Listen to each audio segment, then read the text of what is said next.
বাংলাদেশের পেস বোলিংয়ের উত্থান অবাক করেছে ভারতীয় মিডিয়াকেও। তাদের আগ্রহের কেন্দ্রবিন্দুতে ভারতের ব্যাটিং অর্ডারে ধস নামানো হাসান মাহমুদ। বাংলাদেশ পেসারের নারী নক্ষত্র খুঁজে বের করতে উঠে পড়ে লেগেছে।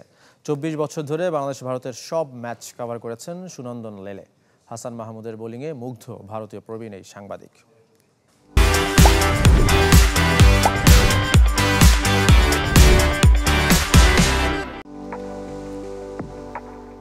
কে এই হাসান মাহমুদ? প্রশ্নটা ভারতীয় গণমাধ্যমের। টাইমস অফ ইন্ডিয়া থেকে এনডিটিভি শিরোনামে টাইগার পেসার, যার আগুনে বোলিংয়ে ছারখার team India top order. Rohit Sharma, Shubman Gill, Virat Kohli, Rishabh পন্থরা অসহায় হাসান মাহমুদের আঘাতে।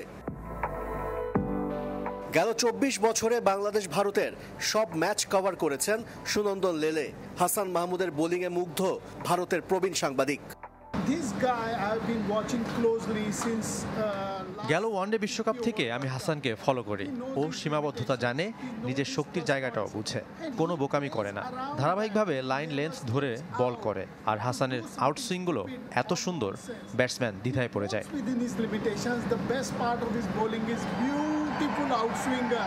শুধু হাসান নয়, টাইগার পেস ইউনিটের প্রশংসা ঝরেছে দেশটির সাংবাদিকদের কণ্ঠে। নাহিদ রানার গতি, তাসকিনের অভিজ্ঞতা নতুন বাংলাদেশের গল্প বলে।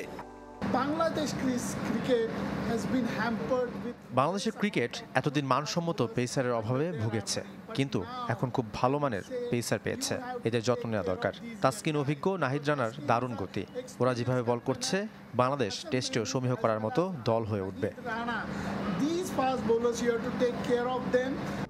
ওয়ানডে ফরম্যাটে যেমন বাংলাদেশকে সমীহ করতে বাধ্য হয় সবাই, তেমনি টেস্টে ধীরে ধীরে উপরের কাতারে যাচ্ছে টিম টাইগার, যার মূলে বাংলাদেশের গতির রাজারা।